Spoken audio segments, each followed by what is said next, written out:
Hello, my dear friends. Today we will explore the best way to make a beautiful biology file and discuss the sequence of pages.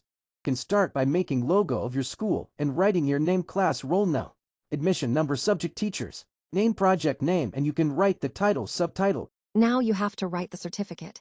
Then you have to write the acknowledgement as written in the pages shown. Next line you have to write the index providing the main points on which you are going to make your project file.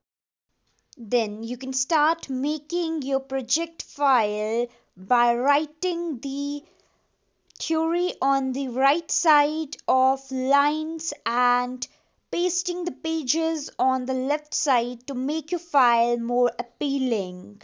That's how you can make a beautiful file where you can get the proper and full numbers in your Viva and in your file making. So that's all. Take care. Make the file. Bye bye. Don't forget to subscribe.